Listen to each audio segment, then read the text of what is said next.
All right, hello everybody. I'm here with E.C. Winsper, who I recently found on YouTube.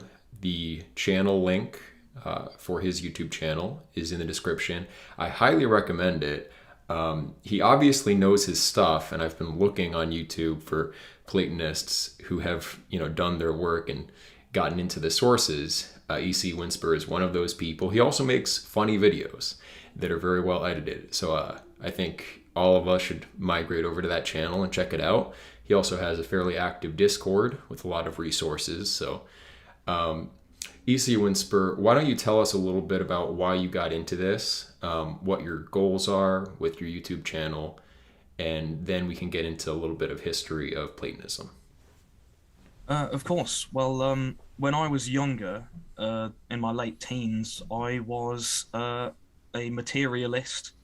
I didn't really believe that there was anything more to the world than just matter, and that there was no point in really doing anything that didn't immediately benefit us in a bodily sense.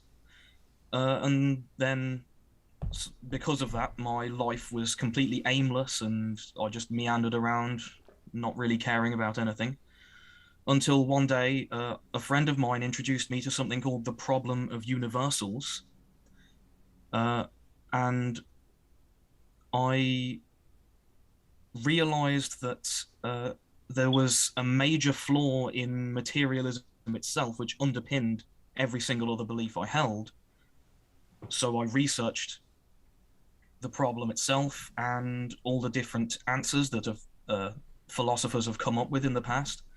And I found Plato's answer to be the most satisfactory of all of them. From there, I read all of the works of Plato, and I came to understand that if someone living thousands of years ago could answer these questions in a more satisfactory way than any person living today, no matter how scientifically educated or philosophically inclined they may appear to be, then obviously they were doing something right back then that we're not doing anymore. And from there, I decided to devote my free time to researching the Platonic tradition and the various philosophers within it. And on my channel, I share the things that I've found with everyone I can, as I think it's one of the best things that has been given to us. And the only thing I can really do is share it with as many people as I can. Yeah, very nice. Now, in the circles that I've traveled in on YouTube, there are many, as you would put it, stupid opinions about Platonism, what Plato represented, whether he could be classified as an innovator, a skeptic. There are all sorts of opinions, and that makes sense because of the structure of the dialogues. It's not always that easy to tell what Plato is actually getting at. So, as far as what tradition Plato is coming out of, I've talked about this a little bit through the channel. The main influences would be Orphism, Pythagoreanism, the mystery cults generally, and obviously Socrates, whatever his individual beliefs were. Would you mind kind of taking us through those influences that were structuring Plato's thinking? And, what do you think would be the most prominent influence? Does it fit into a broader kind of Mediterranean theological context? Would you consider Plato an innovator? Where does he stand with his predecessors? I think Plato definitely is an integral part of an existing stream of Hellenic thought, and not just thought, but practice and experiential practice that existed long before him and continued on long after him. But what makes Plato unique is that he sort of brought together two separate streams into one that continued as one after him, where one of them was what you mentioned, the mystery cults, especially Orphism. But on the other side, there were these incredibly skeptical pre-Socratic philosophers whose main purpose in their thought was to deconstruct all of the assumptions that people made about very basic things about reality, which in turn informed the way people behave in their lives. People like Thales and Parmenides, and Socrates himself could be considered the point where these two come together, because he was, according to those around him, inspired by a spirit sent from the god Apollo in a sort of divine quest to look to the knowledge of the time and to understand what people really do and do not know. So it's a kind of blend of both. It's the experiential, it's the mystical almost side of the cultic practice, and on the other side it's this logical, rational attempt to understand what's going on at a more precise level. And Plato inherited that, and throughout his dialogues and throughout the commentaries on them by later Platonists, these two things being integrated into each other in a harmonious way is probably one of the primary goals.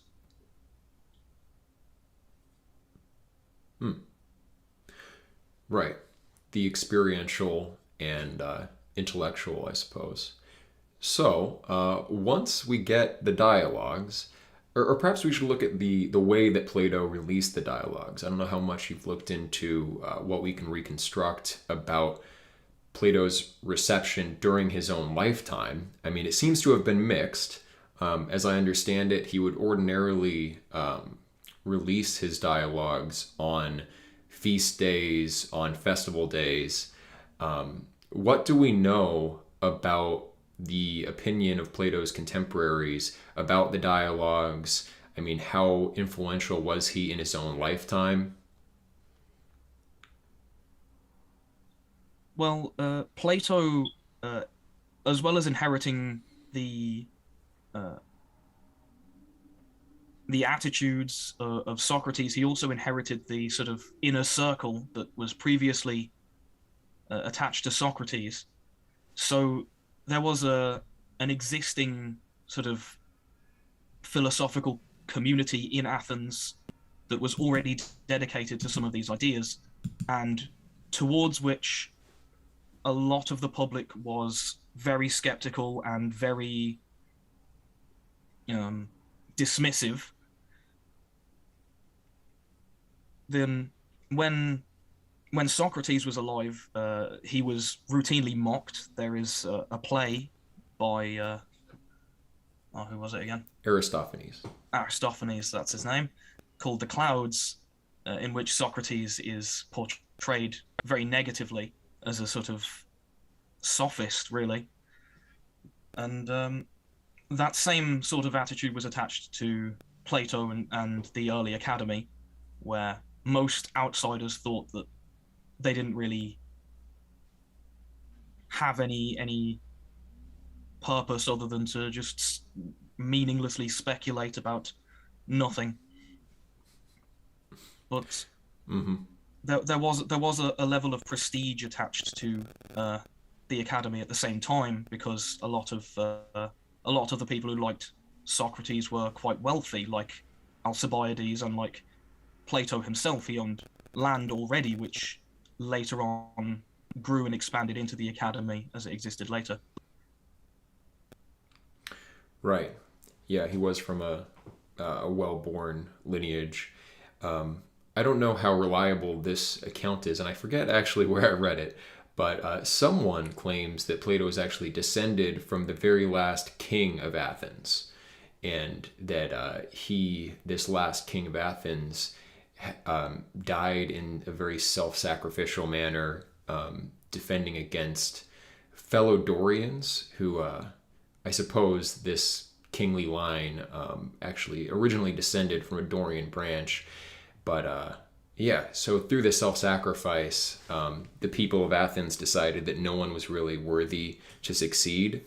And then, of course, on his mother's side, I believe, his great uncle or something like that was Solon, the famous lawgiver. So very well-connected family. And right, there was already this philosophical community in Athens, not just around Socrates, but just the educated class generally sought out these teachers, sophists, also actual philosophers.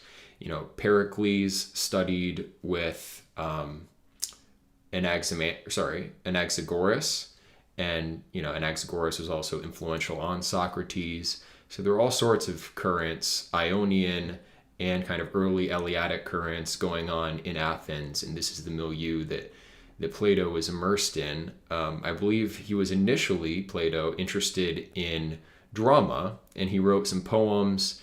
And when he first met Socrates and had some of his basic notions questioned, he burned all of his existing poems and kind of set about this new direction with his life, which turned out to be very fruitful. So we're glad that's the path that he chose. Now, what happens after Plato's lifetime? Obviously Aristotle was a longtime student of Plato, but left the academy and founded the Lyceum, a competing philosophical school. At the same time, there were the early Cynics wandering around Athens. They were founded by another student of Socrates. So we have various philosophical sects in the aftermath of Plato's lifetime. To what extent can we judge the relative influence of Platonism in, say, the first 100 years after Plato's death? Well, it didn't have a significant impact in terms of its visibility as compared to Peripateticism, which is Aristotle's philosophy, or Cynicism, but it did spread quite far to other places, as even during Plato's own lifetime, he went to different countries. He was in Sicily for a while, and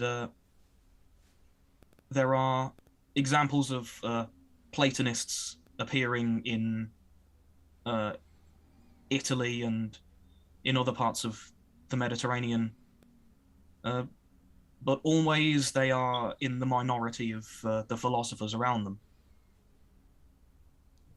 Right, which is consistent with Platonic philosophy. The few are the good, the many are the bad. So, yeah, it was a minority school, but it had extraordinary influence within mathematics.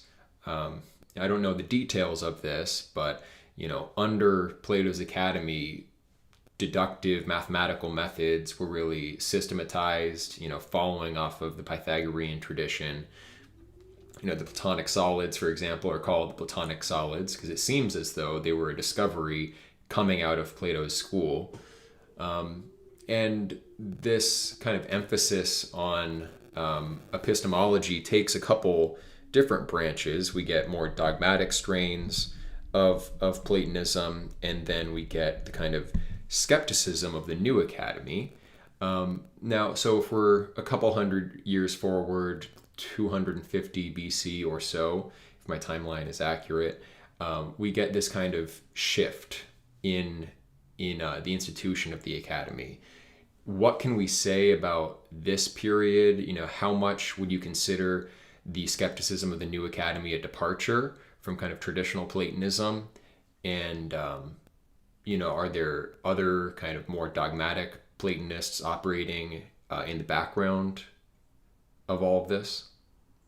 I wouldn't call it so much of a major departure as rather the de-emphasis of one of the two streams we talked about uh, at the beginning, where the experiential, practical aspect, which is connected to the mystery religions and so forth, that gets de-emphasized. That gets much less attention from the philosophers who are much more interested in the logical, the discursive, the dialectical process, and that gets to the extreme point that there are leaders of the academy who deny or imply that they deny that it's even possible to know anything at all.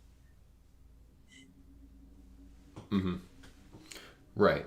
Yeah. Drawing those currents from Pyrrhonism and other skeptical schools of thought of that time. Okay. So around this time also, there is a possible influence of Plato's political philosophy on the kind of reformation of the Jewish nation, which one of the texts available through your Discord addresses this. What was this guy's name? A very odd last name. It was like Gmerkin or something. Russell Gmerkin. I might be mispronouncing that. But his thesis is that the kind of aristocratic, Hellenistic, Greek-educated Jews in Alexandria that conducted the translation of the Hebrew Bible into Greek, the Septuagint Bible, were not actually translating an already existing complete corpus of texts, but were instead modifying their existing scriptures and narratives in the image that Plato prescribes in his laws. I think we drastically underestimate the influence that Plato has had because it's always been a kind of minority stream. But Plato's legal thought, did it influence the the Old Testament as we have it today? Some people have gone as far as to claim that Plato actually wrote the Pentateuch, which seems like a stretch. But this thesis by Gmerkin, if that's his name, was intriguing to me. I just read it recently. So what do you think about that? And then other influences of Plato's political thought. I know in the laws, Plato innovates the kind of, I don't know what the technical legal term is, but you give a kind of explanation for the purpose of the law, and then you give, this outline of how how legislation should be formulated and how it should be presented. And many of those prescriptions do seem to have spread and been adopted. What about the influence of Plato's political thought? He was politically active in his lifetime, like you mentioned. He went to Syracuse in order to try to kind of convert the tyrant of Syracuse to true philosophy, and kind of found his republic ostensibly. And he returned later in life when his friend Dion believed that the successor to that previous tyrant, Dionysius the second, I guess, may actually have been the right temperament. He might be receptive to the teachings, and then Plato ended up being sold into slavery and had to be bought out by someone who recognized him to regain his freedom. So in terms of his political activism during his lifetime, it's hard to say that Plato was a success, but he did have a big influence on legal thinking in subsequent centuries. So the question is the legal influence of Plato, the political influence of Plato broadly, and then what do you think about that hypothesis of the influence on, the Old Testament itself? Well, there were definitely far-reaching political consequences of Plato's philosophy. Cicero, the Roman politician, was if he wasn't a Platonist, then he was at least partially one. I believe he once said that if Jupiter were to speak, he would speak the way Plato does. And there were other Romans who had other politically prominent or politically influential positions, like Plutarch, who was a Platonist who was familiar with some of the Roman leadership at the time. He wrote biographies on some of them, and so that definitely went into the general landscape of political thought within the Roman Empire. And you can see sort of parallels between the way the Roman government was set up and some elements of the Republic. Not quite as much the laws, but the idea of the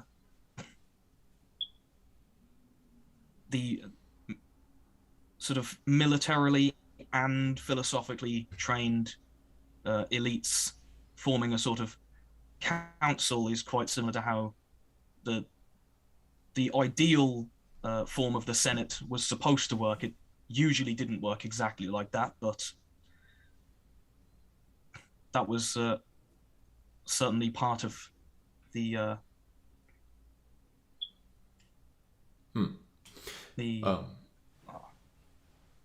Right, yeah. So do you have an opinion on Russell Merkin's hypothesis, or have you read that book? I have not read that in its entirety, so I would have to go over it again to give a full opinion on it. But I think it's definitely possible that there were a lot of Hellenized Jews who had very high opinions of Plato, like Philo of Alexandria. Right. Yeah, and Jewish mysticism has always stuck very close to Neoplatonism. I mean, being influenced by, like, Kabbalah being influenced by Hermeticism, Hermeticism being influenced by Platonism.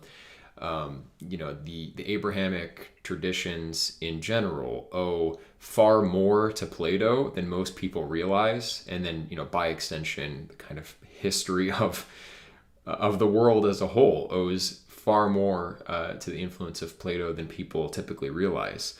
So the 1st century BC, Philo of Alexandria is a Platonizing Jew who interprets the Old Testament in terms of Platonic metaphysics, and that has a massive influence in Egypt, in the broader Jewish diaspora, and in Israel itself. You would assume, supposing that Jesus was a real historical person, which I believe, that perhaps even Jesus had some level of influence from Platonism.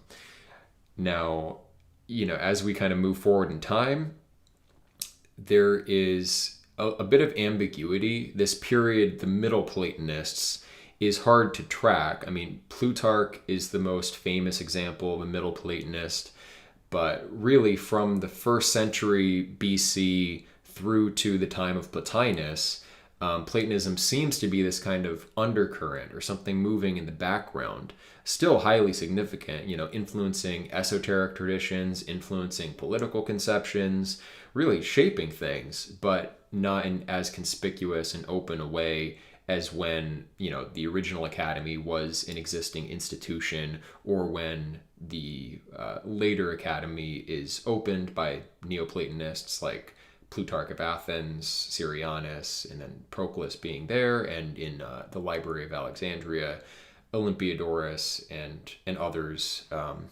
teaching this kind of Neoplatonic curriculum and having a big influence on the rising administrative class of the Byzantine Empire. They decided that it was not dispensable, even though they disagreed with the polytheistic theology of the Platonists. They sort of had to use what they taught in terms of a kind of path towards virtue, the logical principles that they taught. The Neoplatonists taught Aristotle as well as Plato.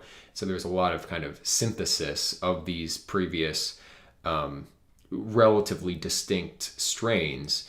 Stoicism, the Peripatetics, Platonism have always had a fairly close association, but especially by the time of those new academies in the 5th century, they all seem basically to be blended together, maybe less so Stoicism. But so what about then, stepping back a little bit, that period of Middle Platonism? What can we really say about it? Was it, are there any other Middle Platonist authors that we have surviving texts from that we might be able to glean anything about, what was the state of Platonism? Where was it taught? How was it taught in those centuries? We actually do. We have a manual on how to teach Platonism to a student from a writer called Alsoness. Well, that's handy. Is there anything you can tell us about that? Well, most of it is very similar to the dialogues, but systematically written out rather than in dialectic form. And so it seems that in its core, Platonism really didn't change much during that period, apart from that the brief foray into extreme skepticism that we mentioned before. And Plutarch himself also very closely resembles the older academy in terms of metaphysical speculations about fate and things like that he mentions in his Moralia. Okay. Now, Enough Quietus in the chat is saying that Sethian Gnosticism was based on Middle Platonic negative theology. When you look at the emanationist models of Valentinian Gnostics or various Gnostic sects, it seems fairly obvious that there was a strong Platonist influence. Do you know anything about this Sethian Gnostic branch? From what I can vaguely recollect about it, it seems to have been the most pure of the Gnostic Christian sects. I think they seem to have been more monist than more dualist sects. Right. Sethianism is almost definitely the specific belief system that Plotinus is talking about in his tractate, which is called Against the Gnostics. It is very similar to Platonism, which is why Plotinus felt the need to even talk about it in the first place. He doesn't talk about, for example, mainstream Christianity because it's completely irrelevant to Plotinus's own philosophy, but this Gnosticism that he's talking about, which exists among the Platonists that he's speaking to, is close enough to his own Platonism that it has to be addressed and the differences have to be pointed out and criticized. So Sethianism is definitely very, very strongly influenced by Platonism, probably Middle Platonism in Alexandria, the same sort of landscape that we get Hermeticism from. Mm-hmm. Yeah, and I think Alexandria would have been the largest city in the Mediterranean at that time, larger than Rome even, if I'm getting that correct. But yeah, it makes sense. A lot of spiritual ideas came out of that kind of Hellenistic Egypt. All right. Well, so Sethian Gnosticism is influenced by Platonism. Judaism is influenced by Platonism. Christianity is obviously influenced by Platonism. Nietzsche famously said that, Christianity is Platonism for the masses or something to that effect. There are also Platonist influences on the kind of Persian Islamic thinkers, and as well as influence from Aristotle. I've heard you mention some of that, the kind of Platonism of some of the Arab scholars. So is there anything you can kind of tell us about that historical relevance of Plato specifically for the Muslims? That occurs during the Arab conquests of North Africa, the Levant, and Anatolia, where existing communities of Hellenic people were conquered, which included universities and things where Platonism as well as Aristotle were being taught. One of the most important was Haran, which is now in Turkey, where there was a community of polytheists still living there at the time that the Arabs arrived, long into the Byzantine period when almost the entire population was Christian. And the people in that town were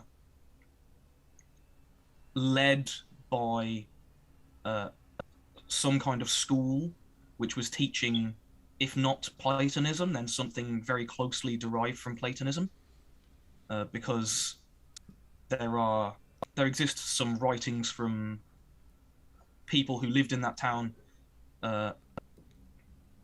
wherein they talk about the older Greek philosophers and are sort of dismissive of everything that comes after that.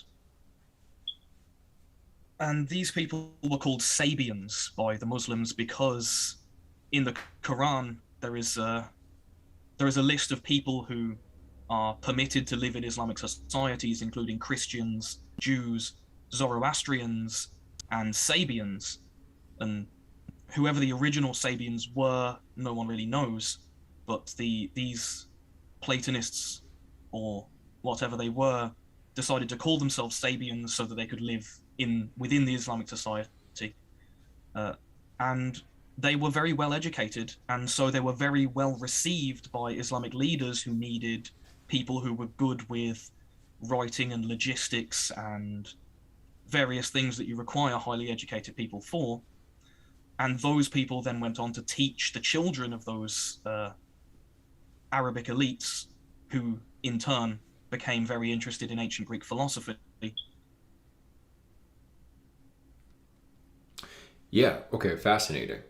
So, right, we have kind of three, as I see it, there are kind of three main branches geographically of descent, the influence of Platonism. In Western Europe, the influence is probably the smallest. There are some indirect influences, who was John Scotus Erigena, I think, was a pseudo-Platonist Christian theologian who developed a system that seems similar to late Neoplatonism, although we're not sure if he actually had access to any Neoplatonic texts or even Plato.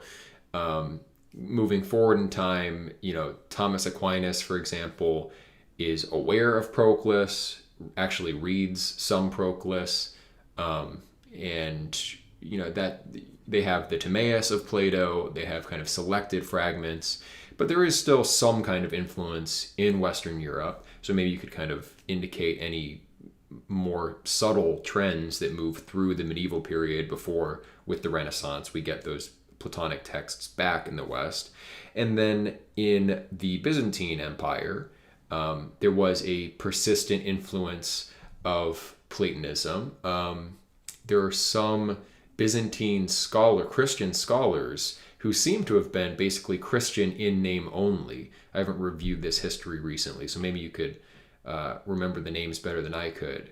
But an esoteric brand of Platonism did seem to be operating in Byzantium. And then, as you mentioned, this kind of Islamic strain out of the Sabians is another kind of path of development. Are there any other major geographic kind of extensions of Platonic influence? I've often speculated, Platonism looks very similar to Hinduism in some ways, and a lot of that seems to have been a broad diffusion of axial age Upanishadic thinking, just West generally, and Plato picked that up indirectly. Or maybe Plato went to India himself. He did travel for 10 years. Or perhaps later on with Alexander's conquest, people in India actually received the dialogues, and later Hindu thought could have actually received some kind of influence from Plato. That's pure speculation, and I've never really seen a good argument for it.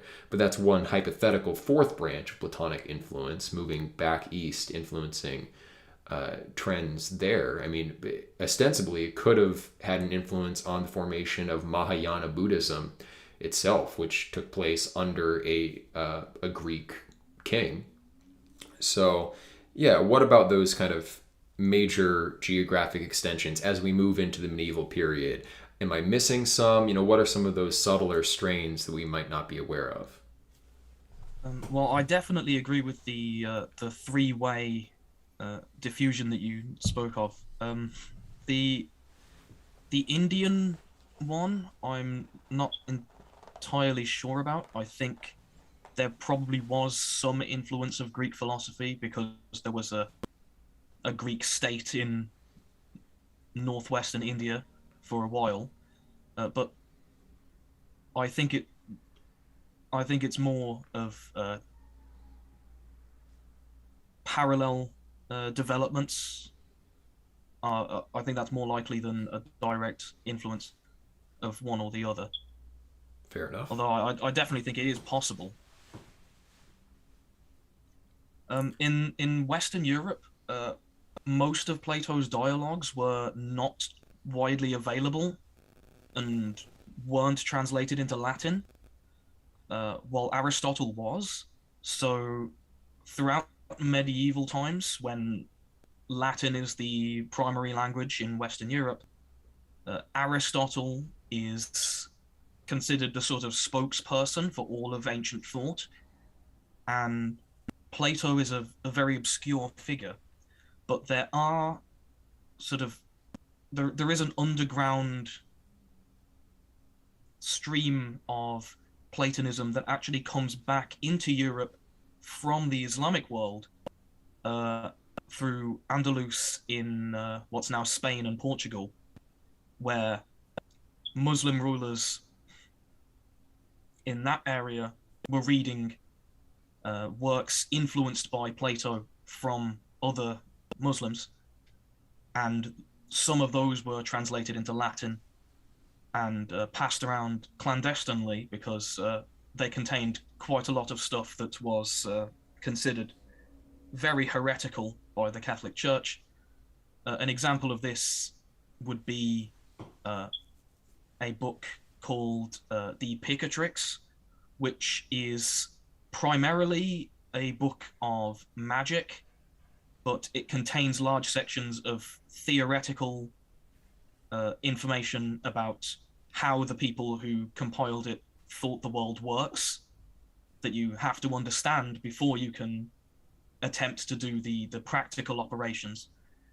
And a lot of that comes from Plato and from Iamblichus, actually.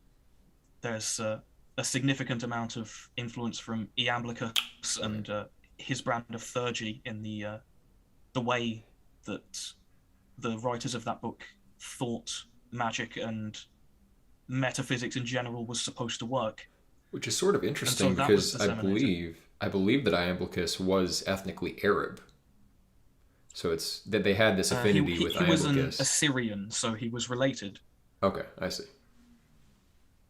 I didn't mean to interrupt. You go ahead. Yes, and so that sort of thing was circulating underground. So people who were interested in less public types of thought that risked heresy, those people would have been more familiar with Plato than mainstream thinkers and scholars and theologians were. Right. Now, what about what can you tell us about the Byzantine Empire and the influence of Platonism there? I mean, obviously, during the Renaissance, the Medici got their texts from the Greeks. So, Michael Psellus, I think, is one example of a Byzantine scholar who was highly influenced by Platonism. Are there Yes, other? Psellus was a Mhm. Hermeticist, definitely. Hmm. Um, the major one uh, who was the one who essentially kick-started the Renaissance, uh, and that was oh, I'm sorry, his name has just vanished from my mind. I'm sure it'll come back in a moment. Also, the chat Platon, feel. that was it. There you go. Themistus Platon, Okay. and he was secretly a Platonist. He wrote a book in which he attempted to create a new theological system based partially on Platonism, also on various other types of ancient philosophy. And he kept it a secret because it advocated for polytheism, among other things. And it was destroyed after he died. But he actually traveled to Italy as part of the Council of Florence, which was an attempt to fix the schism between the Catholic and Orthodox churches. And while he was in Italy, he was giving lectures on the differences between Plato and Aristotle. And one of his students was Marsilio Ficino, who was a Hmm. Catholic priest who then became a Platonist and wrote a book called The Platonic Theology, in which he attempts to synthesize Catholicism with uh, Neoplatonism, specifically of Plotinus. Yeah, good stuff. Okay. Um, so the chat, feel free to ask any questions of Edward while he's with us. Now, moving then into the Renaissance, I mean, I think everyone kind of knows the story of the Medici getting those texts and kind of the rise of Hermeticism again. I mean, these occult currents go all over the place, influencing Rosicrucianism, influencing, Hermeticism was very popular in Victorian England. There are references in Shakespeare that seem to make something of this Hermetic worldview. Um, you know, would you say that the Hermeticism of that period, the Rosicrucianism of that period, is inevitably wedded to Platonism? I mean, how distinct would you draw those spheres, Rosicrucian and Hermetic, Renaissance and early modern movements, and Platonism proper? I would say that all of those things are outgrowths of Platonism. They are systems that are separate from each other, but all of them rest on a Platonic foundation where they make some basic assumptions that are uh, firmly rooted within the Platonic tradition and then go outwards from there by integrating, you know, uh, things from the Jewish tradition, things from the Bible, etc. In the case of Rosicrucianism. Mm-hmm. Right. Okay. So here we are, kind of in the early modern period. There are various occult practices that are influenced by Platonism to some degree. When does like modern scholarship of Platonism proper start getting off the ground? It seems like it's a very slow start, really, in Western Europe. I mean, there is Thomas Taylor, who I've heard you mention. I've read some of his translations and a couple of his original works, and he's definitely an interesting thinker, a real anachronism. But is there anybody before Thomas Taylor that kind of forwards Plato's scholarship? I know there were philosophers before Thomas Taylor that were clearly influenced by Plato, the most conspicuous being Leibniz, who I consider to be basically a straightforward Neoplatonist. I don't think his system is that different from that of Proclus at the end of the day. But yeah, early modern Europe, where is Plato being taught? How is he being taught? What is the state of scholarship there in the 1600s? Um, well, in the 15 and 1600s, we it's in the northern parts of Europe. It's essentially the same as it was in the 1400s with the early Renaissance. Marsilio Ficino, there is an occultist writer called Heinrich Cornelius Agrippa who wrote 3 books of occult philosophy, which are essentially a collection of every single piece of information he could find about practically every subject. And there are large quantities of Plato and Pythagoras in there, and those get disseminated just as before among occult circles primarily. But later on, when you get to the 18th century, there is a sudden upsurge of Platonism in specifically England. There's a group called the Cambridge Platonists, of which the most famous is Ralph Cudworth, who created a work called The True Intellectual System of the Universe, which is advertised as a big book of why atheism is wrong. But it essentially describes Neoplatonism while inserting Christian terms, like referring to the one as God. And Thomas Taylor actually comes only a few decades after that. So he was almost definitely familiar with Platonism from the Cambridge Platonists. Okay. And the Cambridge Platonists continue for, I mean, this is a tradition, I don't know, at Cambridge specifically, but in British universities all the way up until the lifetime of Bertrand Russell, I believe. Russell was basically trained as a Platonist to some extent, and his later philosophy has similarities with Platonism. So yeah, well, what happens to that kind of Cambridge Platonist tradition? Well, it continued right the way through until more contemporary times, when there was this the rift that now exists between what's called analytic and continental philosophy began to develop, where in England and in countries associated with England, like the United States, a sort of positivist, extremely focused on logic and grounded very strongly in material evidence, essentially the denial of anything that can't be verified by consensus experiments and so forth. While on the European continent, a very different sort of philosophical stream begins to emerge, where idealism is much more accepted. Mm-hmm.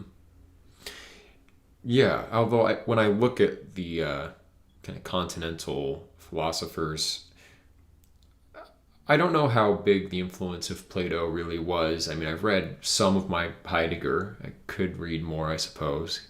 Compared to Proclus, though, I think Heidegger kind of falls flat. He's always searching and kind of grasping after concepts. I mean, famously, Being in Time, he never actually finished. So I wouldn't say that Heidegger represents a complete philosophical system, but I mean, do you see any direct Platonist influences in continental philosophy? I wouldn't say there are direct influences, but there are definitely indirect influences.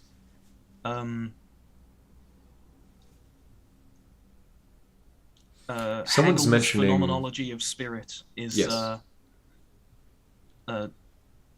Very much influenced by ancient Greek thought in general, not any specific tradition, but concepts like dialectic are strongly associated with Platonism, whereas his ideas about the world are much closer to Stoicism.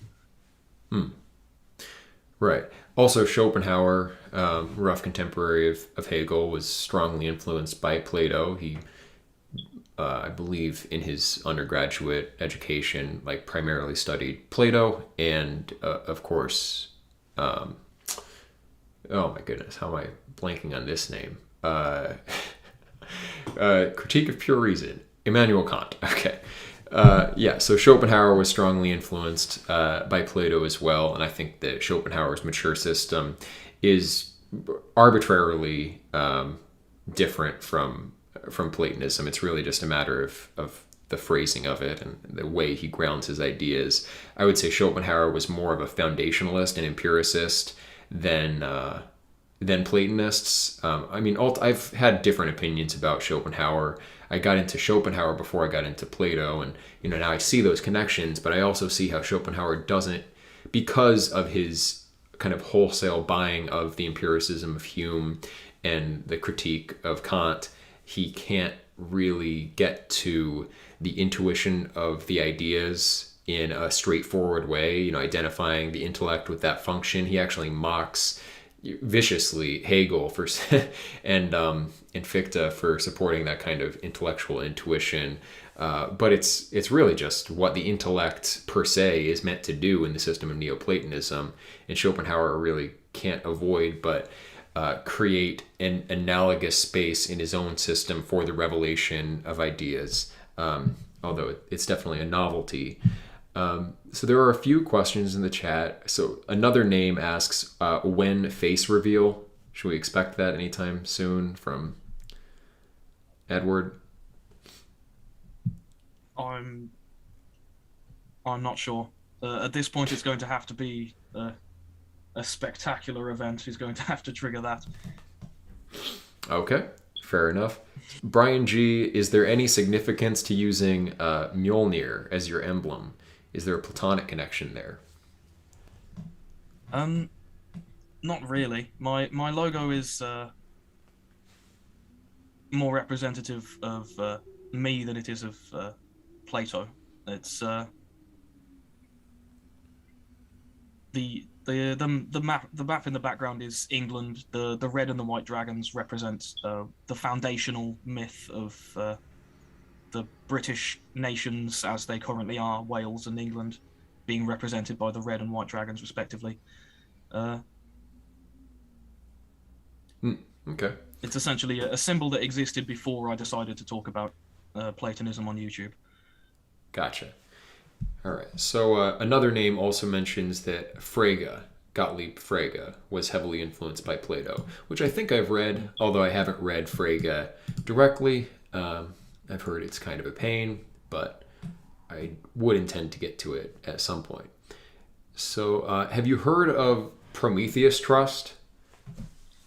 I have. I have several books from them, which are extremely difficult to get anywhere else. Right, yeah, I ran across them in the same way. There's a different American distributor, but I think they're actually printed in England as far as I'm aware. I've also heard of some attempt to start a new Platonic academy in England. I'm not sure if they're associated with Prometheus Trust, but are you aware of any kind of contemporary Platonic movements, moves to start schools? What's going on in England as far as Platonism is concerned?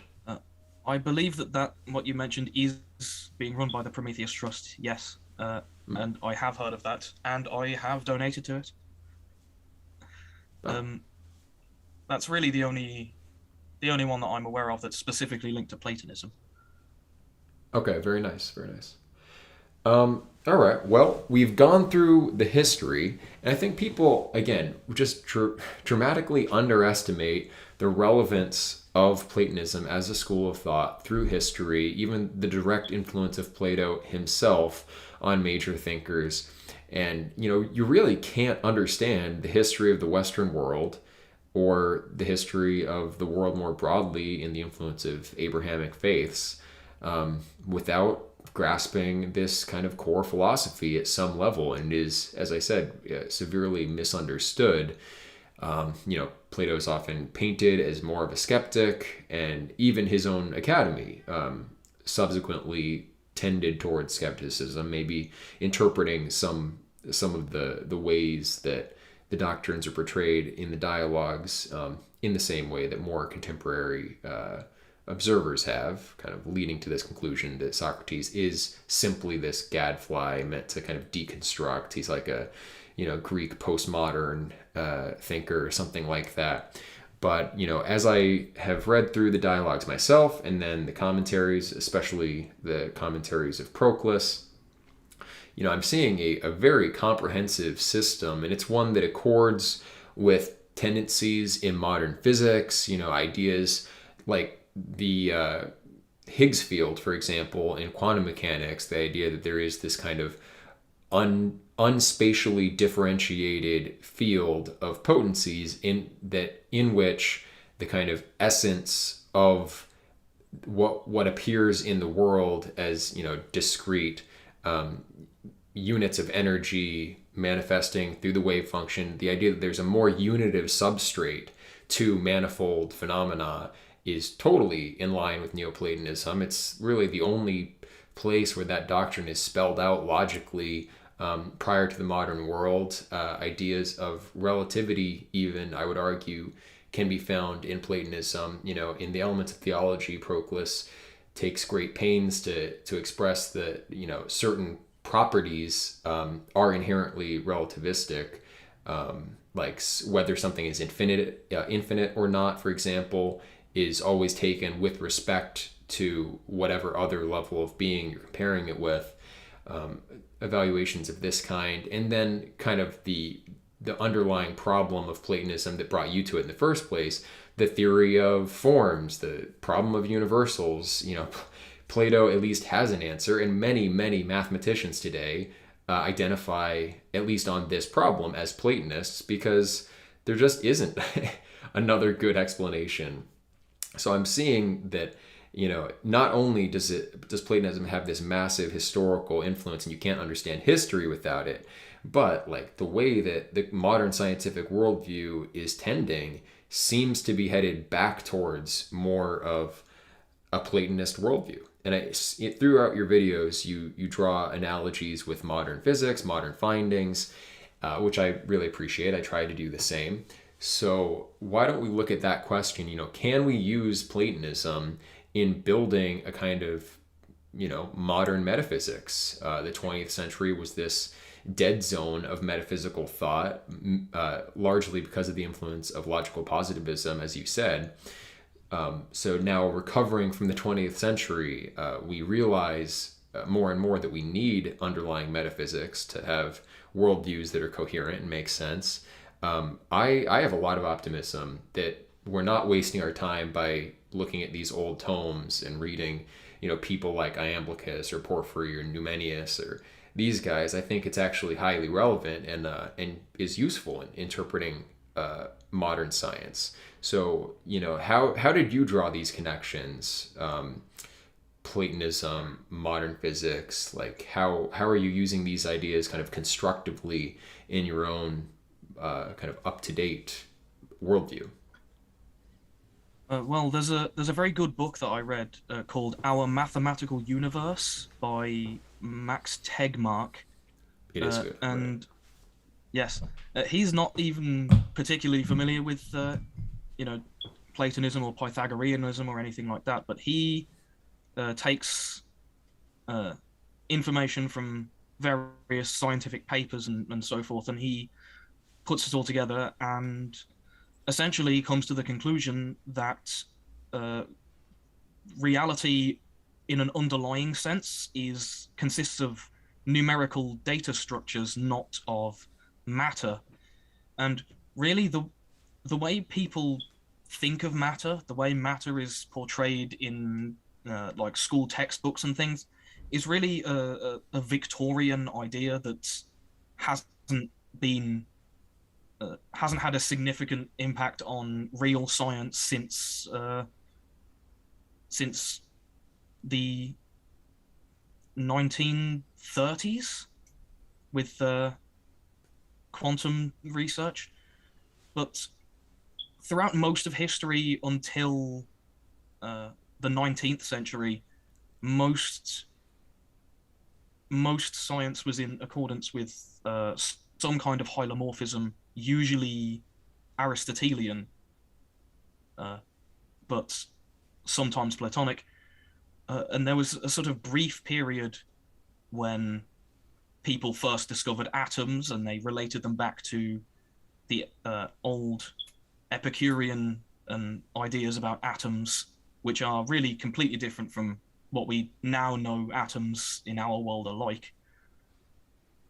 And it seems that popular culture has stuck with that brief period, even though most physicists are now very far removed from it.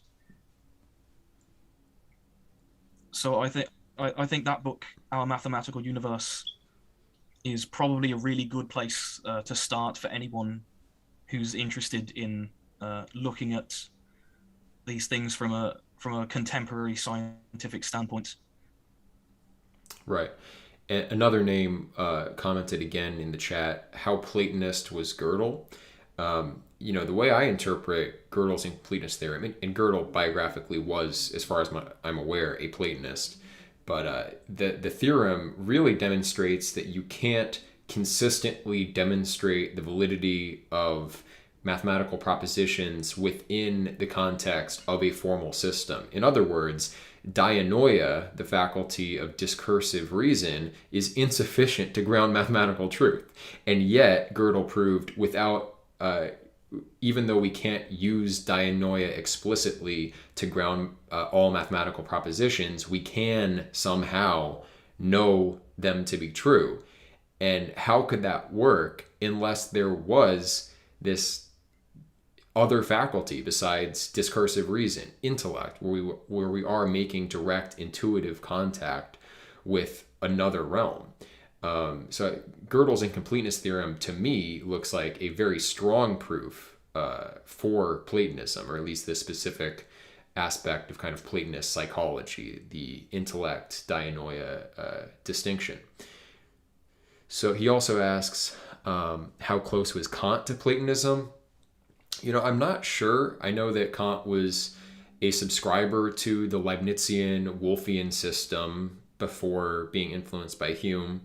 And so I assume, along with Kant and Wolff, that he bought into a lot of Platonist doctrines. But I haven't actually read through Kant's early work to know whether he was self-aware of this fact or, because Leibniz doesn't always kind of broadcast or advertise his Platonic influences. Another name asks, what is the Platonic doctrine you least agree with? That's a good question. I've been thinking about this a lot, actually. The question of the uniqueness of the universe. There are different ways of interpreting this. Leibniz also falls on the side of Plato. In the Timaeus, Plato makes very explicit, or at least if we're to trust the character Timaeus in that dialogue, that the demiurge saw fit to make one world as the most perfect reflection of the logoi in his mind. This was a conscious decision of the demiurge to make a unique universe. Leibniz justified the same sort of position in his own way, and it's something that I'm not sure how I feel about, because I think there are strong arguments for some kind of multiverse. Like the reason I bought into the many worlds interpretation of quantum mechanics when I was looking at those problems was that it has explanatory power. It's kind of just the common sense way of interpreting the math. That's how Hugh Everett, who came up with the many worlds interpretation, thought of it. And if you don't accept the many worlds interpretation, you run into this problem of how the wave function collapses kind of in a way faster than the speed of light, such that information ends up traveling faster than the speed of light. So it seems to violate general relativity if you don't go with the many worlds interpretation. Now, others will say that a pilot wave theory can fix this somehow, better than a traditional Copenhagen interpretation. I'm not sure about that. And there are other exotic solutions, like random collapse theories where every so often wave functions simply collapse. That's one way of accounting for it. It's a kind of stochastic process. I wouldn't say that's a real explanation. Whenever you stop at like a random number generator in your theory, you probably don't have a complete theory. But yeah, so with the many worlds interpretation, it seems like a more elegant fit. Also, just in terms of parsimony, to me, a multiverse is more parsimonious than a single universe, simply because if there's only the one universe, then you have to explain why the initial conditions, why the laws are such as they are in no other way. Now, of course, the Leibnizian or Platonic explanation is like providence, and okay, that's compelling. But then Leibniz also has this idea that the world is as great as it can possibly be, and not just in terms of goodness, but also in terms of magnitude. So perhaps, we can interpret this doctrine of the singularity of the universe in Platonism by saying that when we talk about multiverses, it's not really distinct worlds. We're in something like, from the, is it the Phaedo? The myth of like the depressions in the earth, that the earth is much larger than we think it is, and what seems to be the surface of the earth is actually the bottom of these great caves. And so we're all in various caves, and the earth is this giant thing. Maybe that's kind of what it is with the multiverse, right? So it seems like we're in this one universe that started with the Big Bang, but really this is just one depression in a much larger structure, and that's how you could account. The multiverse may just be what that one universe created by the demiurge actually is. So that's probably, I'm not sure if I actually disagree, but if there was any doctrine that I disagree with, it would be that. I definitely think that is a valid interpretation. I've come up with that myself independently, almost exactly what you said. That if there is a multiverse, if there is a sort of manifold of universes, that together as a group is unified in that it's a group, and therefore participates in the one in that sense. Right. And I don't think it would be necessarily wrong to call that the universe, that entire group. Right. So is there any other doctrine then that you might disagree with? I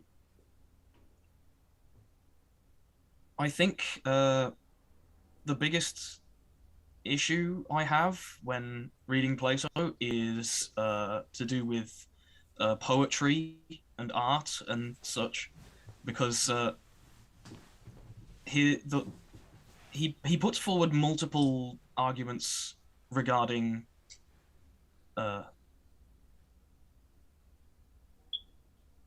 poetry and art and various traditional things that existed in ancient Greece and which exist today in other forms. But he understates the positives and overstates the negatives, in my opinion, in such a way that if someone just reads the Republic, which a lot of people do, when they come to Plato, they think, right, the Republic is Plato's magnum opus, I'm going to read that, and then I understand Plato.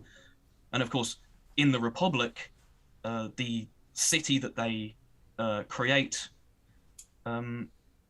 poetry is banned. Anyone who attempts to recite Homer will be kicked out of the city. Of course, this isn't actually a city that's supposed to exist in reality, but a reader probably wouldn't understand that if they've only read the Republic. Right. Well, Proclus addresses this in his commentaries on the Republic, and what was really satisfying for me in his explanation is that because the Republic is meant to be the ideal city, kind of ex hypothesi, the individuals in that society don't require the medicine that Homer and the other poets and dramatists provide for someone who already has a manifold character, who is drawn in many different directions. Theater can offer catharsis, release from those basic pleasures and passions, participation in a larger identity, unification with the audience. You're suspended, as in the ion, from that chain emanating from the muses through the playwright to the performers down to the audience. So you're it's definitely a divine energy that you're receiving and can help you, but only if you are the kind of person where that is moving you closer to unity. For example, like for us to ascend to intellect is a good thing because we're already more manifold than intellect. But if we were a henad, if we were a god, and we descended to an intellectual condition, that would be a degradation. So, for the people in the Republic who are supposedly perfectly trained and disciplined and like unitive already, Homer and these other poets would be counterproductive. I think there's something to that. Maybe there does come a time when you move beyond the need for that kind of art. Maybe the sannyasi in India, in deep contemplative meditation, completely by himself. It's not going to really help him if you read him a poem. You might kind of be doing more harm than good. You're just distracting him from his meditation. So I really liked that answer of Proclus to the problem. And he has a few other explanations as well. Yes, that same principle also applies very strongly in Iamblichus towards religious practices and theurgy, where the civic rituals, the public animal sacrifices and the celebrations and things, they are the material, the lower kind of theurgy that is good for people who are in that position. The plebes basically, who aren't educated philosophically. And then there are things like the Orphic hymns, which are for a more refined kind of person, a more philosophically inclined kind of person who doesn't necessarily need to engage in the things in those public rites in the same way as the others do. And then right at the top, there's a kind of sort of perfectly mental meditation where no physical motion or sound or anything is required, which is for the absolute elites. But even though someone can ascend, someone can advance spiritually to the point that they're at that level where they don't need those things, many of them will still do those things as an example to their inferiors, to show them this is the way you're supposed to do things. Right, yeah, that's exactly the same reasoning. Nice. So there's a question from Sine Ma. What about just rejecting relativity for LET? Can you expand on what LET is? And then another name, how would you say the East Asians, Chinese, Japanese, Korean, Vietnamese, and so on, engage in or with Platonic thought, if at all? I haven't thought about this too much. Are you aware of any influence of Platonism in East Asia? Is it taught today? Sometimes when I'm watching anime, I do notice Platonic themes. I'm sure the Japanese have been familiarized with Platonic concepts, but are you aware of an influence? Not on Taoism, although there are quite a few very strong parallels. The Taoist equivalents in those parallels tend to be so old that there's no possible way that they're influenced by Platonism. And they're also so culturally divorced from the Western world that there's very little, if any, chance that they have influenced the Hellenic thought. It's a sort of parallel growth that just happens to converge on the same principles. Right. The Japanese, especially nowadays, they like to essentially take anything they can find and smash it all together into one thing. You'll see a lot of Japanese media involves Gnostic themes, where there's some entity posing as a god that is the primary villain. They also love their daimons. Spirits feature heavily in, again, my main cultural absorption from Japan is anime, but multiple shows come to mind. The idea of like a daimonic realm, your individual kind of tutelary spirit, the idea that malevolent spirits do occasionally come into the world and try to occupy bodies, all very Platonic in nature, although obviously the idea of spirits is far more universal than Platonism. But yeah, I think most of those ideas come from the ancient Japanese traditions, the tribal ones, yeah, from even before Buddhism. that's very possible. Because when I do know that when Buddhism first arrived in Japan, the Chinese Buddhist priests used to go to the Shinto shrines and then convert the deities to Buddhism, and then it would become a Buddhist shrine but with the same deity. Yeah, going right to the top of the hierarchy. I like that. That's good. Okay. So yeah, all right. Well, this has been a good discussion. We've mostly stuck to the kind of historical background. Now, if you have time, we could go into, now that we're at kind of the end of the stream, we could go into Plato's actual system. I mean, if you want to outline some of those briefly, or maybe we could schedule a part 2 and kind of keep that in its own proper sphere and give it the attention it deserves. Do you have a bunch of time, or would you like to do a part 2? I have time now, but if you would prefer to do a part 2, that's fine by me. Okay. I think I do like the idea of treating the doctrines on their own. And yeah, I think we probably shouldn't go too far into it. Let's just give a kind of bare bones sketch of some of the basic Platonic ideas. So first of all, how would you divide up Platonic doctrines? Obviously there are some ideas in metaphysics, the idea of the hypostases. There are some ideas in ontology, the distinction between essential beings, what essence is precisely, super essential beings, and then there seem to be psychological claims, what mental faculties do we have according to Platonism, and what are their proper targets, what are the objects of these sense faculties or intellectual faculties, and then ethical claims, of course. So how would you approach that? If you had to teach someone from scratch, what are the basic tenets of Platonism, and what basic categories would you put those tenets in?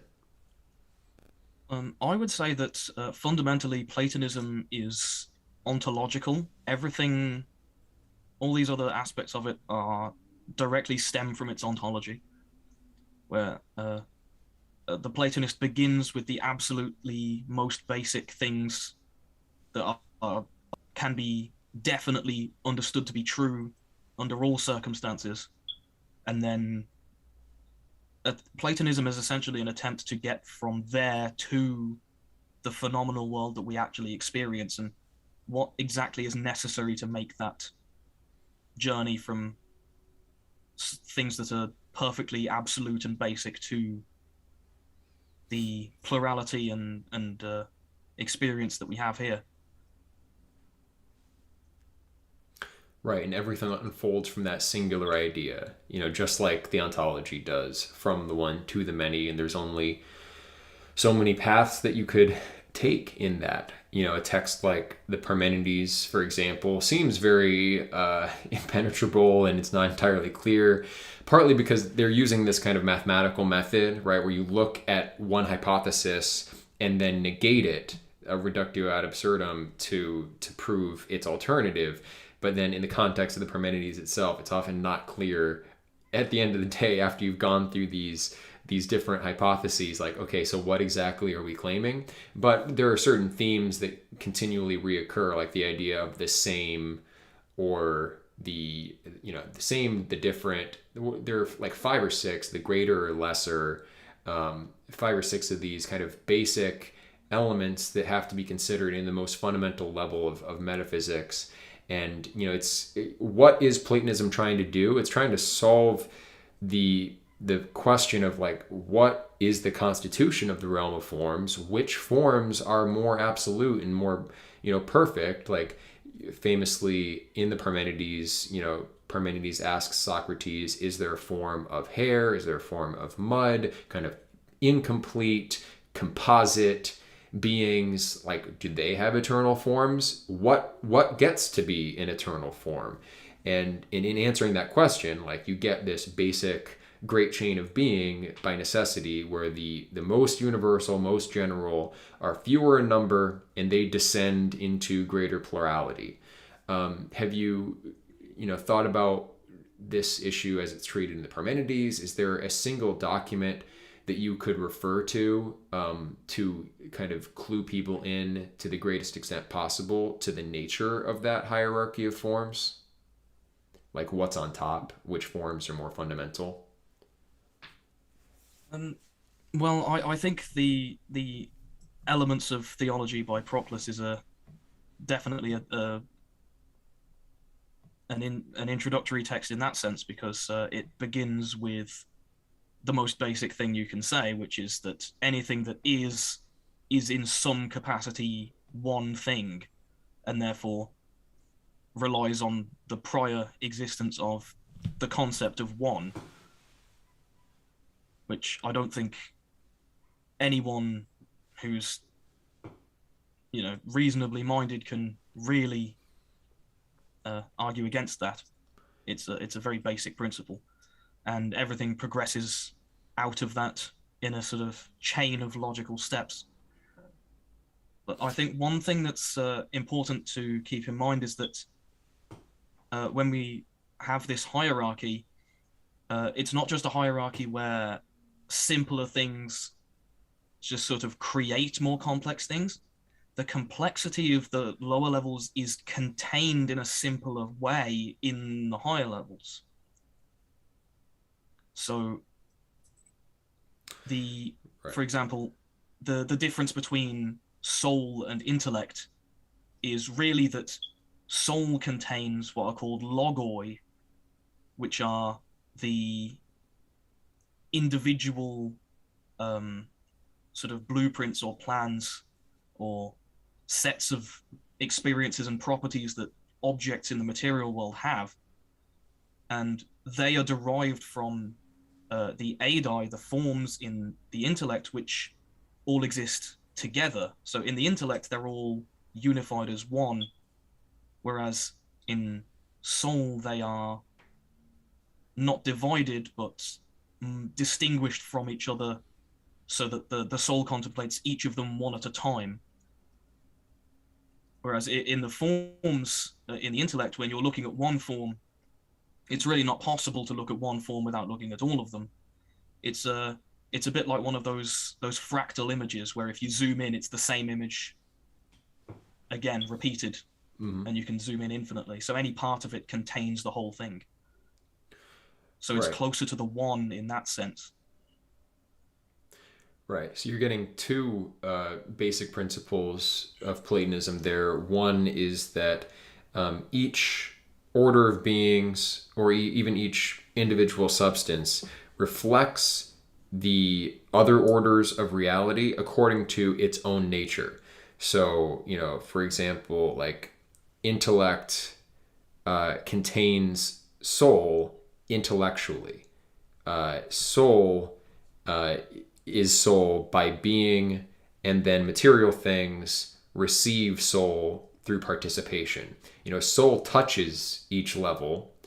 Everything in some sense touches everything else, but this is like the relativity thing, wherever you measure from, the way in which intellect appears is in a fashion that is appropriate for the vessel that is receiving those particular intellectual energies. So that's the one, that all is in each, but appropriately, like in the appropriate proportion. And then the idea that, higher beings contain things in a more unitive fashion, lower things contain things in a more manifold fashion. And I think like the kind of utility for this in ethical terms, in thinking about political structures, is really just, it's kind of one big argument for the necessity of hierarchy. When you read Proclus, for example, he's obviously a sincerely religious man. You know, he's not writing this for intellectual curiosity. He's engaged in theurgy, he's engaged in these rituals. He really believes that each being can attain its proper perfection by following in the train of its presiding deity. You know, just like in the Phaedrus, we're all in the train of our presiding deity. And you know, that seems to be something that's lacking in the modern world. You know, we don't have the grounds for establishing this hierarchy. And many of the objections that people may raise, Platonism, in this idea that each contains all, and that, you know, higher things contain more unitively than lower things, it provides an account of, you know, or it provides a kind of rebuttal to the common objections to hierarchy in general that people today have. You know, the idea that, well, if somebody is on top, that means they're going to abuse their position. And that just ignores the idea that, like, we are all entangled in a one great living being, right? The one, what's the Greek word for it? That the something zoe, or do you know what I'm talking about? The one living being, kind of the prime. I know what you mean, but I'm not sure about the Greek term. Yeah, anyway. We are all part of this. And, you know, our hierarchical roles are built into our natures. And so, like, identifying who you are, knowing thyself, and then following in the train of those who can properly perfect you becomes, it's just obvious. You know, like, we're restarting the reading group soon for anybody who wants to get involved with the first Alcibiades, and the way that Socrates approaches Alcibiades is exactly along these lines. First, you have to dispel the kind of twofold ignorance of thinking that you know these things when you don't. Because, you know, for example, with the intellect, the forms are contained by nature according to being in souls. An imprint of the forms are there, and so everyone feels like they have them, because in some sense they do, right? Each contains all necessarily, and we recollect into conscious apprehension things that are there at a deeper level. And so people often have the kind of pretension that they know things like the nature of justice or other things they talk about in the dialogues, when in fact they don't actually know them. They just have an archetype in their psyche, and they feel that presence, and then that motivates them to have this kind of pretense to knowledge. So he dispels that and then shows that, okay, what is it that you want, Alcibiades? You want power. You want to rule over Athens. You want to become the leader of the Greeks. You want to rule all of Europe and then Asia as well. Like, you can't do this without wisdom. You can't basically do this without me, who am your kind of presiding spirit, or, like, by analogy here, Socrates fills the role of Alcibiades' daimon. So yeah, that kind of ethical consequence is very often missed, like in discussions of theory of universals. Like, okay, why does this matter? Who cares if there's a triangle in some, like, ethereal realm somewhere? Like, what is it? It matters because it explains how hierarchies function, why they exist. One of the doctrines that you've outlined in several videos is the doctrine of the series of beings, or the serai, I think is the term in Greek. Right. So why don't you explain that, and, like, how that interacts with this idea of, like, your proper presiding spirit, and, you know, what order you belong to. Well, the emanation that begins with the one, then goes to intellect, then soul, then matter, is a series of universals. These chains, these serai, which also begin at the one, are differentiating principles that pass through each of these and order it according to the unique nature of each henad. So it's you could think of it as a grid, where the horizontal lines are the layers of reality, beginning with the one, then the intellect, and so on, and then the vertical columns are the proper natural place of each thing within that layer of the hierarchy. So For example, the the hierarchy of the layer of matter, um, it's not all just of a single quality. It's not that all matter is exactly the same in worth and in properties and in its uses and so forth. Every kind of matter is individuated and has its proper function within the wider cosmos because of these vertical chains that connect it directly to the one through the henads and their specific individualities. So even within a given hierarchy, there is a more concise hierarchy existing at each level where every individual, not just groups, but specific beings, have specific places, specific functions that belong to them individually. And it is by planting yourself firmly there and engaging with that you can realize your potential in that layer of the hierarchy. Right. Yeah. And I think you've mentioned Al-Kindi has a treatise on these rays and their nature and how they connect also to various magics. I mean, one deficit of modern scientific thinking is we've really emphasized how matter comes to be compounded with other types of matter to have different material configurations, and how you can get through efficient cause from hydrogen to more complex systems. And that's like, okay, that's all well and good in that you have to explain that at some level, but unless you have this vertical dimension, the rays coming down, it's going to be hard to make sense of the problem of universals. It's going to be hard to make sense of moral problems, like you kind of say there, like the rays and where you fall in the chain of beings tells you your proper place and your proper perfection and what you ought to do. But anyway, yeah, what about this kind of, how can we use this knowledge of these rays in the ways that Al-Kindi suggests? Like, what's like one practical way that kind of manifests in either through magics, like Al-Kindi seems to suggest, or maybe ethically, like what is the kind of consequence for practical life of this doctrine?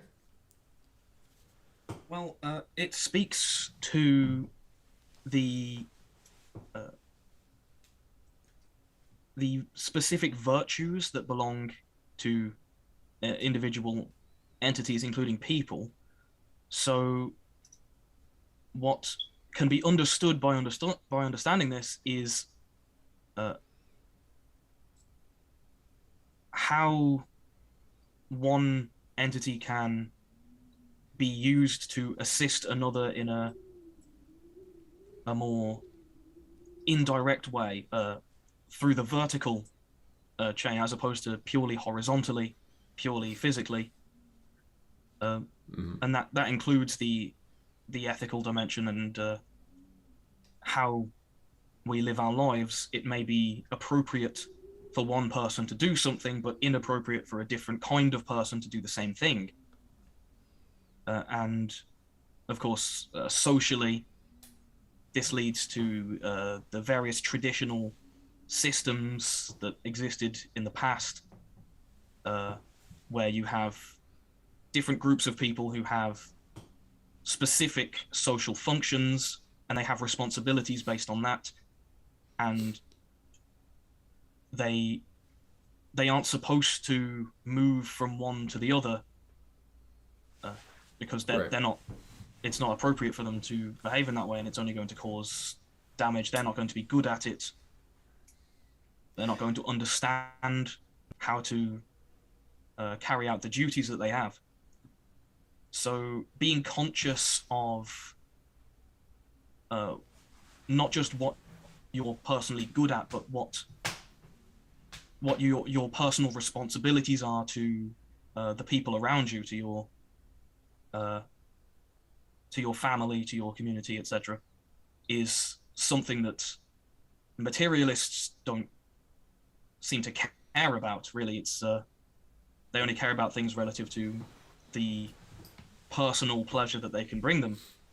But when you consider that the only way to actually achieve your own potential in life is to fit into the role that you naturally have, uh, you can see that there is a structure to what you're supposed to be doing, and you can act on that. Right. And you can't understand that structure unless you can trace your specific attributes and abilities back to their source and identifying that source. I mean, there's no other solution than the theory of forms to even get there. So you mentioned, I mean, mainly this issue of kind of identifying the the kind of essential properties that come with a being like you in your specific position.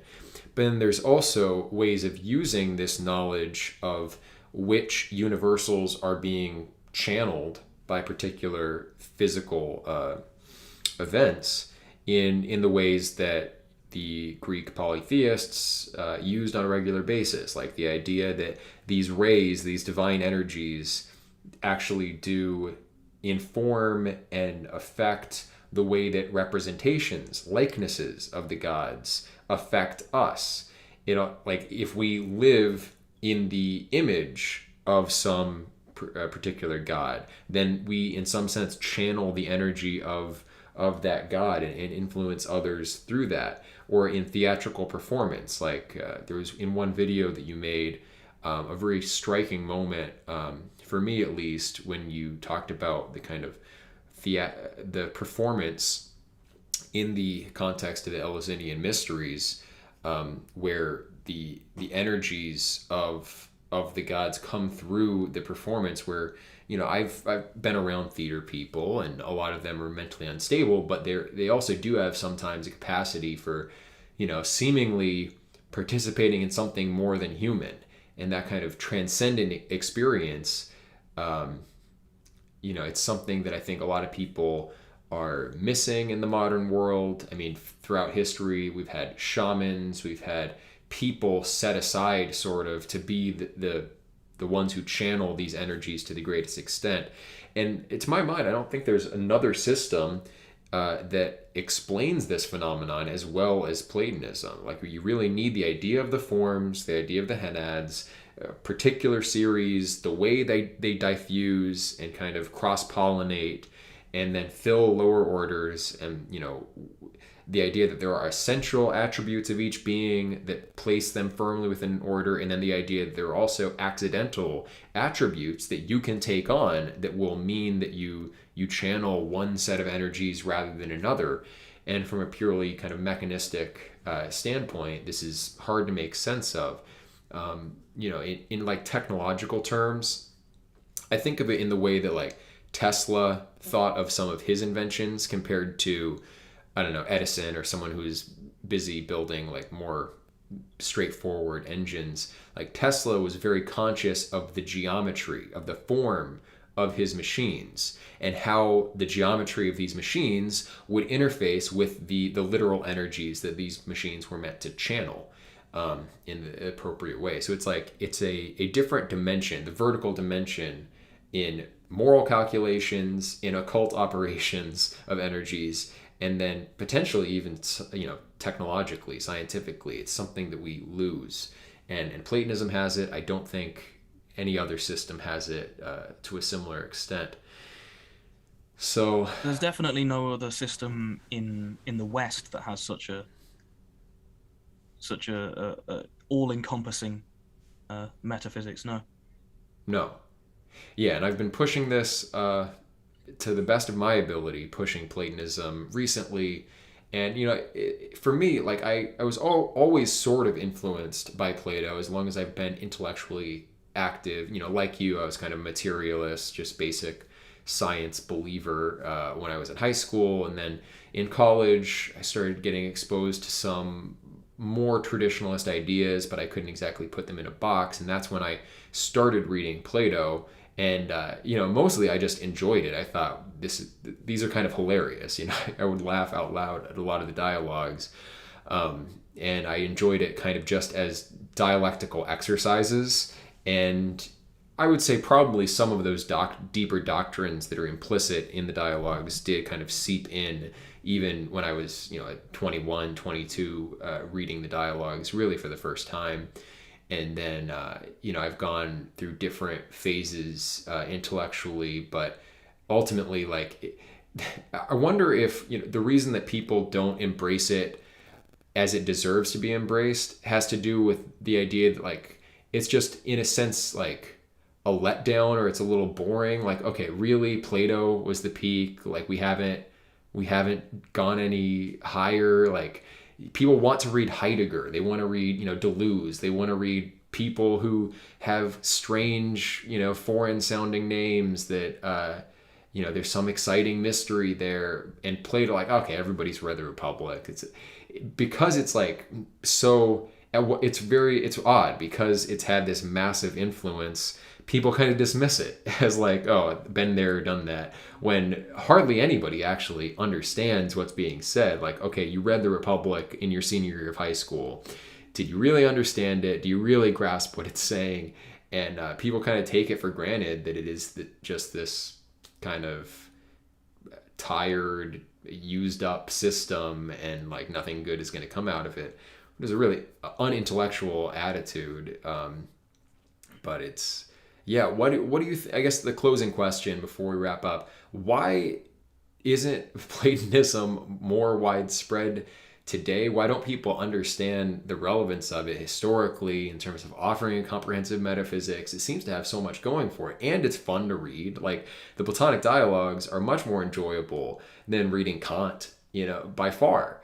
So what accounts for that? Is it nefarious daimons getting involved in human affairs, trying to hide things from us? Or, how do you account for this? I think it is just one of the many symptoms of the progression of modernity, where almost every culture has this idea that that over time things aren't just constantly improving in the way that people nowadays seem to think, but they're rather getting worse in a variety of ways. And I tend to agree with that, looking at the way things have changed from even the early modern period to now, where nowadays people are seemingly less literate when it comes to literature of any kind. Most of the people I know don't read books at all, whereas 100 years ago, everyone read books all the time. And many of those books were important classics, including the Greeks. Aristotle was considered a basic part of a normal education until relatively recently. And this attitude stems from a general lack of interest in anything that's old. The modern idea is that things just continuously improve over time. We have new inventions, we have new gadgets, we have all these other things, and therefore people who lived in the past were stupid because they couldn't create these things that we have now, and therefore their ideas aren't worth as much as currently existing ones. Yeah, it's a little sad and mundane. And so is it really just does it come down to people involved in the philosophy of education? I want to blame somebody. If I can't blame evil spirits, then is it who is that American philosopher of education? Something more. Anyway, I think it's a mystery that deserves to be solved. Like, what accounts for this collapse in the classics, in education generally, and this kind of modern bigotry. I think I do see signs that is changing. Like, more people are romantics about the ancient past. A lot of people have kind of gotten excited again about the idea of Atlantis. I believe that you're not on the side that Atlantis was real. I am, although I don't think that Plato is like depicting it exactly as it may have existed, but that an ancient high civilization existed. That's a very popular idea today. The idea that humanity has declined in the past and kind of reset itself is opening people's minds, maybe the possibility that some ancient wisdom still has something for us. But yeah. I'd like an explanation. So I suspect that there are deeper forces involved. Platonism can be a very liberating thing. It tells you the resources to think about fundamental truth are there in your own soul. Like, you have all that it takes. You don't have to go and get trained in some specific university. I mean, yes, you should be part of a tradition, but you don't need a credential. It's like, this is an inalienable part of human nature, that you can make contact with higher realities and they can guide you and you can get help. It's like, wow, very empowering. So I can see kind of tactically, if I was a ruling class, why I might want to keep Platonism kind of esoteric. And that has been a tendency, that the Platonic currents have often been relatively esoteric, even in Plato's own lifetime, right? Not revealing the full doctrine. So maybe there are many causes. But do you think now today, like, trying to just popularize this stuff, like, are we sufficiently in the spirit of Plato doing that? Or should this actually be a little more esoteric? I mean, obviously I love your videos. I'm trying to make videos of my own explaining some of this stuff. Are we sinning against Platonism in doing that, or is this a good thing? I don't think so. I think we've reached a point in time where the people who Plato would have wanted to keep these ideas away from are so far away from us in terms of the way they think that they're not even interested. They don't care. So their own attitude is sealing them away. So as opposed to needing any kind of actual silence or locking away of the books, they're locking themselves away from the books.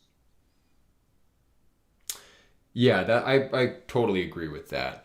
I think the way the internet works, the people who are seeking out this information are generally maybe not completely prepared for it. And yeah, I don't rule out the possibility that some of these more esoteric ideas within Platonism or like Western occultism generally could have negative influences. I think whenever you gain a deeper understanding of reality, that comes at the same time with greater obligations. Power and responsibility go hand in hand. This is why I only talk in theoretical terms in my videos. I haven't given any theurgic instructions of any kind. Yeah, good call, I would say. Good call on that. Now, if people join the Discord, are you going to be offering any theurgy lessons anytime soon, or do you have anything going on? I may do in the future. Not every channel in the Discord is available to everyone who immediately joins. They become visible to people who have demonstrated dedication and capacity. So possibly I will be in there answering questions about any topic related to the practical side of things, or even coming up with my own essays and so forth. Yeah, well, it's a great resource. The channel is a great resource. You're very thoughtful, and this conversation has been good. But I will say, like, your videos are so punchy and so well edited. They are a real joy. And I was thinking about doing, I was thinking about doing something similar, like highly edited videos. But you made them better than I could, so I just happily point people to your channel and say, if you want a fun way of being exposed to a lot of these ideas, check out am I gonna forget how to? Sorry, my windows are going all crazy right now. I'm sorry, Winsper. Okay, I knew that it was something like that. E.C. Winsper. Go check out his channel. The link is in the description. Join his Discord. Also, join the reading groups. I'm hoping that we can work together in the future to some extent. I think this is a worthwhile cause. It's a coherent philosophy. It's what the world needs right now. So yeah, go subscribe, and we'll be having maybe a part 2, in a few weeks at some point. I think there's a lot more that we could discuss. And also subscribe to my Plato channel. I don't want to inundate this YouTube channel with all that Plato content, but it will be out there for people. So thank you guys for listening. Any last words, Edward? No, I think we've basically covered everything I wanted to talk about. So, yeah, good talk. Thank you for inviting me. Yeah, my pleasure. All right. Thanks, everybody for listening. Have a good rest of your day.